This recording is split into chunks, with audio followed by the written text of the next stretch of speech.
Fala, obreiros e obreiras, eu sou Átila Mansur e você está aqui com a gente no canal Obreiros da Luz. Bom, pessoal, hoje a gente está apresentando para vocês o nosso novo quadro que se chama Alma Nerd. E o nosso quadro Alma Nerd, pessoal, consiste em que a gente vai pegar aspectos da cultura pop e nerd e vamos trazer uma visão e uma ótica espírita a respeito desses temas e dessa cultura tão rica e tão interessante. Vem com a gente nessa!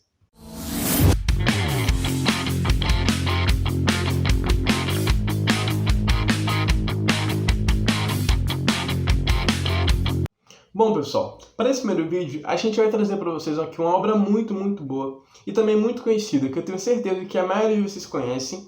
E se não conhecem, eu recomendo muito que vocês conheçam, que é a do Homem de Ferro. Sim, pessoal, Tony Stark, esse personagem maravilhoso. E a gente vai voltar lá pro comecinho, lá pro filme 1, e a gente vai ver um personagem e uma pessoa muito poderosa, uma pessoa muito vaidosa, muito orgulhosa, bastante excêntrica, né? E ele é dono de uma grande indústria que começou lá com o pai dele lá atrás, que é a Stark Industries. E bom, pessoal, o que é que essa empresa faz? A gente às vezes passa batido, a gente não para pensar muito bem, mas se a gente prestar bem atenção, essa indústria dele, que é uma indústria muito poderosa lá nos Estados Unidos, ela tem uma parte dessa indústria, né? Não é a indústria toda, mas uma parte dessa indústria, e uma parte muito grande, é responsável pela criação de armas de fogo, pessoal. E bom, Tony Stark é o dono dessa empresa, né? E aí ele vende armas, produz armas, né? Fabrica armas para o mundo todo, né? E a gente sabe que lá nos Estados Unidos é um país muito armamentista, então ele, perante a sociedade, é um cara muito respeitado, um cara muito aclamado, né? E tudo mais. Então a gente vai para frente e lá pro meio do filme, entre o começo ali e o meio do filme, tem uma coisa muito curiosa que acontece. Que é o quê?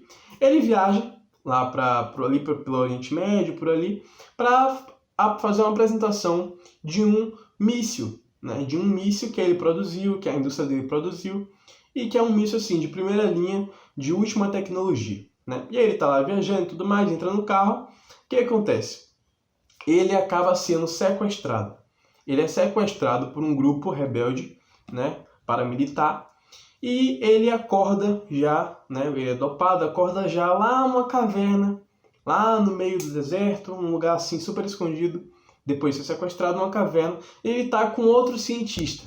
Bom, e o que ele tem que fazer lá? Ele e aquele cientista são obrigados a produzir uma arma, né? Ele e aquele cientista tem que produzir uma arma para aquele grupo rebelde, né? Que obrigam ele a fazer aquilo, né? Ele é um cara muito inteligente, e tem que construir aquela arma com aquele cientista. E aí, beleza. Ele começa a pedir coisa, encomendar coisa para trazer, para poder construir a arma, beleza. E aí, o que é que ele bola? Na mente dele, ele pensa em quê? Para poder fugir daquilo. Ele pensa em construir um protótipo que futuramente venha a ser realmente a armadura do Homem de Ferro que a gente conhece. Porque quando a gente pensa no Homem de Ferro, vem à nossa mente já, aquele cara que salva o mundo, que combate alienígena, invasão extraterrestre, tudo mais. Sim, tem essa parte que é a parte que acontece um pouco mais depois na história do Tony Stark. Mas tem esse comecinho que a gente às vezes não dá muita bola para algumas coisas que passam, mas que é muito interessante a gente observar. Então, bom, pessoal, ele começa a bolar essa ideia de construir uma armadura, né, e colocar armas e tal, para poder fugir daquela caverna e se livrar, e levar consigo aquele cientista que estava preso ali com ele também, tá? Mas ele produz aquele protótipo e consegue fugir dali. Ele foge, o cientista acaba falecendo ali na caverna, não consegue sair, mas ele consegue ir embora. Bom, ele está indo embora, acaba que a armadura depois dá defeito, ele cai lá no deserto e vai andando procurando uma cidade grande para poder dar um jeito de voltar para os Estados Unidos, que é o que ele queria. O filme vai passando, e aí quando ele chega nos Estados Unidos, ele é recepcionado pelos amigos dele, e aí ele convoca uma coletiva de imprensa, ele quer dar uma declaração, né? E ele senta assim, bem informal, ele senta assim, não fica em pé, senta assim no chão, manda todo mundo sentar, e ele vai dar a declaração dele, né? E aí tá bom, o pessoal a partir dali já começa a notar um ar meio diferente nele. Já começa a notar que aquele não era o Tony Stark que tinha ido para o Oriente Médio dias atrás. Não era o Tony Stark, era outro. Tinha um ar ali meio diferente nele. Ele fala que lá, depois dele ter conseguido fugir daquela caverna que ele estava, sair daquela caverna, indo embora, né, ele viu com os próprios olhos dele jovens americanos, soldados americanos, mortos pelas próprias armas da indústria dele. E aquilo ali choca ele de uma forma gigante. E ele diz uma coisa muito interessante. Ele diz que ele acordou para a vida naquele momento. Ele viu que ele havia se tornado parte de um sistema, de uma engrenagem que se sente à vontade, que se sente bem em ser irresponsável. Irresponsável com a dor dos outros, irresponsável com a dor alheia, irresponsável com os sentimentos dos outros, sabe? Ele percebe isso. E aí logo depois, um jornalista, um repórter pergunta: Sr. Stark, o que aconteceu lá? O que aconteceu lá? Eu vi que eu tenho muito mais a oferecer ao mundo do que fazer as coisas explodirem simplesmente. Eu vi que eu tenho essa capacidade de fazer mais do que as coisas explodirem, fazer pessoas morrerem. E logo depois disso ele se levanta, chega no microfone e anuncia que estava fechando oficialmente o setor da empresa dele, da indústria dele, que produzia e que produz armas. Ele anuncia isso. E aí causa todo um tumulto, todo um alvoroço, né? Os jornalistas começam a perguntar, aquela gritaria toda, aquele amigo dele que estava ali com ele, que era também diretor lá, uma peça-chave na empresa dele, fala: não, o Tony tá meio cansado, é estresse pós-traumático, aquela coisa toda, ele não tá bem, depois ele fala com vocês, porque essa mudança repentina mexe com interesses de outras pessoas, sabe? Quando a gente toma certas atitudes aparentemente drásticas, né? Essas não necessariamente pessoas encarnadas, mas desencarnadas também. Aquela coisa mexe com a vontade e com o interesse de outros espíritos, de outras pessoas encarnadas aqui ao nosso redor. Então, quando ele faz isso, ele está mexendo com o íntimo de cada pessoa ali que tem outros interesses que também não são dos maiores interesses, entende? E aí, bom, vocês devem estar se perguntando: mas o que tem a ver? O que tem a ver o Homem de Ferro? O que tem a ver Tony Stark com o espiritismo? Ou com algum romance espírita, com alguma obra espírita? O que tem a ver? Não estou vendo relação nenhuma. Se a gente voltar mais ou menos 2000 anos, ali na época de Jesus, né, dos primeiros cristãos, lá na Roma Antiga, a gente tem um romance que é pelo espírito de Emmanuel, psicografado pelo Chico Xavier, que é a obra de Há 2000 anos, que é essa obra aqui, ó. Há 2000 anos, certo? E tem aqui o nosso querido Publius Lentulus, que foi um senador romano, né, um patrício, um homem da alta sociedade romana, e tinha sua família, tinha esposa, tinha 2 filhos, um filho e uma filha, tudo mais. E aí a gente não vai adentrar muito na história dele, né? A gente vai passar um pouquinho mais no passando, mas de forma geral, o que a gente consegue ligar assim muito bem desses 2 homens? Bom, eram 2 homens muito poderosos, cada um ao seu modo na sua época, né? Tony Stark não tinha poder legal perante a lei de mandar matar ou então mandar torturar outra pessoa, né? Épocas diferentes, mas nas suas épocas, os 2 das suas formas muito poderosos. Publius Lentulus, ele, como patrício, um homem que prezava muito pela tradição, pela continuidade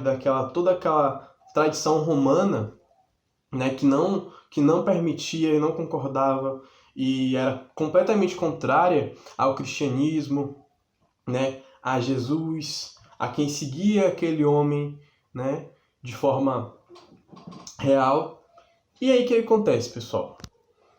A esposa dele, do Publius Lentulus, Lívia, era bem diferente, né? Uma pessoa muito mais simples, uma pessoa muito mais humilde, né? Que já tinha muitas práticas cristãs, né? Mas não era assim, digamos, não seguia de fato o cristianismo. Até que chegou um tempo, aconteceu determinadas coisas, que ela começou a seguir realmente Jesus e o cristianismo e se tornou de fato uma cristã realmente, né? Mesmo que antes ela já tinha prática, já tinha índole, já tinha pensamentos e atitudes nesse sentido, né? E aí o que acontece, pessoal? O Publius Lentulus, como patrício, como romano, tinha o hábito de ir até aqueles circos romanos, aqueles circos romanos que serviam de palco, né? Porque era visto como realmente um show, como uma festa, como algo para se apreciar os cristãos, aqueles cristãos, sendo ali sendo mortos, né? E as pessoas iam até lá para ver aqueles cristãos sendo mortos. E Públio Lentulus não era diferente, né?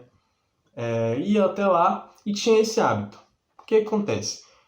Acontece que a esposa dele acaba sendo um dia pega numa catacumba, né, que é um lugar escondido, um lugar mais reservado, que os cristãos utilizavam bastante para fazer suas reuniões, para fazer suas palestras, digamos assim, e ela acaba sendo pega lá com trajes mais simples, mais simplórios, mais humildes, porque era necessário se vestir daquela forma para poder diminuir ali qualquer tipo de suspeita de que tinha uma patrícia, uma mulher da alta sociedade romana indo até as catacumbas cristãs e tudo mais.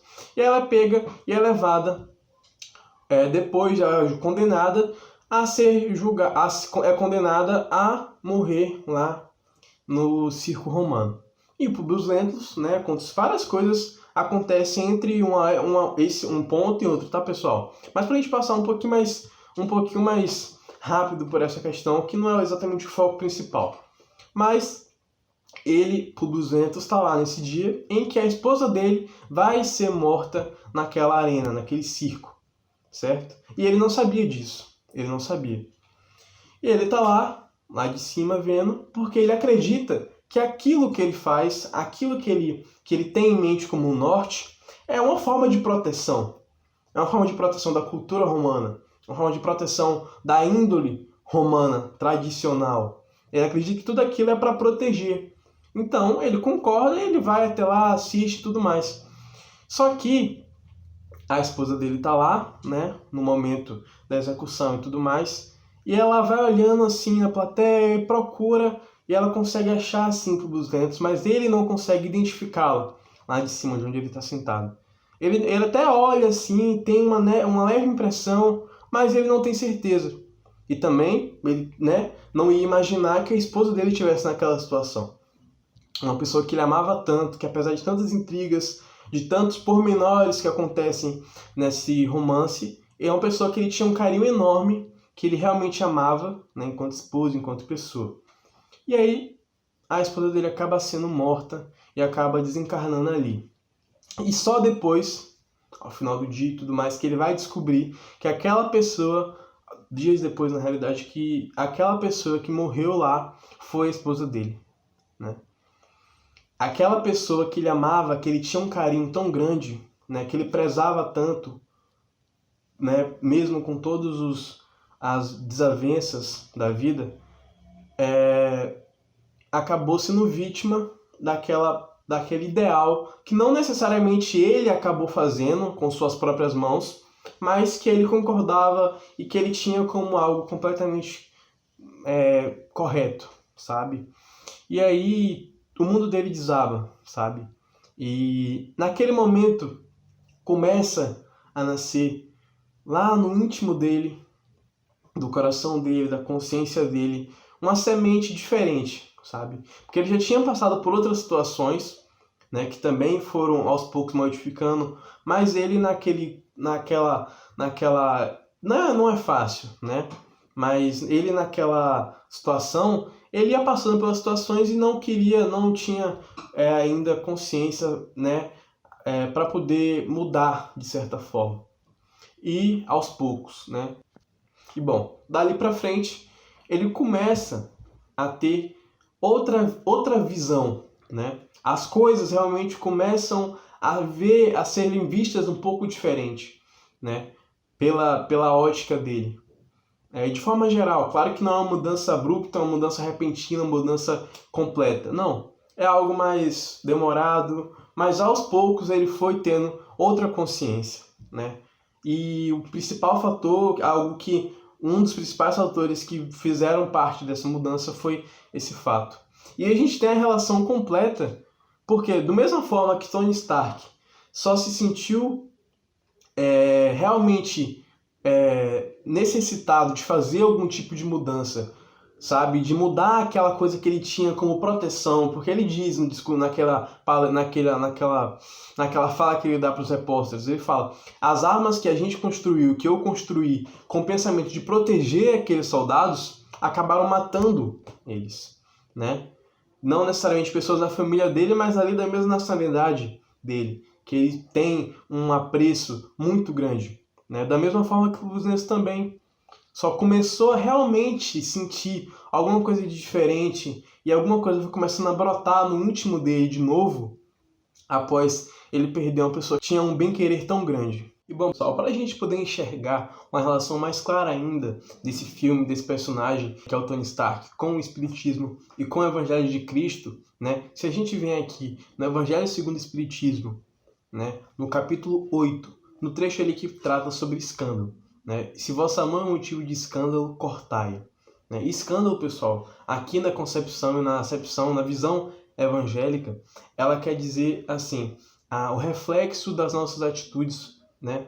Ou a consequência, né? Ele diz aqui, o escândalo nesse caso é o resultado efetivo do mal moral, né? É o resultado, é aquilo que acontece, a consequência, né? É o escândalo. E aí ele diz, se vossa mão é motivo de escândalo, cortai. E a gente vai entender, ele vai explicar essa frase mais especificamente da seguinte maneira. Diz assim, se vossa mão é uma causa de escândalo, cortai-a. Figura energética que seria absurdo tomar ao pé da letra, e que significa simplesmente que é preciso destruir em si toda a causa de escândalo, isto é, de mal, extirpar de seu coração todo sentimento impuro e toda fonte viciosa. Quer dizer ainda que valeria mais para o homem ter tido a mão cortada do que essa mão lhe ter servido de instrumento para uma ação má. Estar privado da vista do que seus olhos lhe tivessem dado os maus pensamentos. Jesus nada disse de absurdo para todo aquele que aprende o sentido alegórico e profundo de suas palavras. Mas muitas coisas não podem ser compreendidas sem a chave que delas nos dá o Espiritismo. Então, pessoal, a gente vai voltar lá no filme, e naquele momento ali da entrevista do Tony Stark, e a gente vê exatamente isso. Porque ele percebe que aquela parte ali da empresa dele, aquela parte não só da empresa dele, mas se a gente pensar no sentido pessoal, aquela parte dele, em que se sentia bem, se sentia confortável em produzir aquilo, em vender aquilo, em passar aquela imagem, em passar não só aquela imagem, como aquelas atitudes que ele sempre tinha e que ele era visto como alguém com essa concepção. Então ele a partir daquele momento em que ele percebe que aquilo ali causa um reflexo, uma consequência muito grave na vida de outras pessoas, e para isso é necessário que ele veja a consequência de pessoas dos dele, né, norte-americanos, né, não só pessoas de outras nacionalidades, pessoas de outras origens, não, pessoas das dele, né, que ele tinha um ideal. Então, a partir daquele momento, ele percebe que aquilo ali que ele está fazendo, que ele acredita, ele precisa rapidamente cortar aquilo. Precisa rapidamente extinguir aquilo do coração dele. Primeiramente, dos pensamentos dele, das atitudes dele, e depois levar para a empresa dele, ou seja, para as outras pessoas, digamos assim. Entende?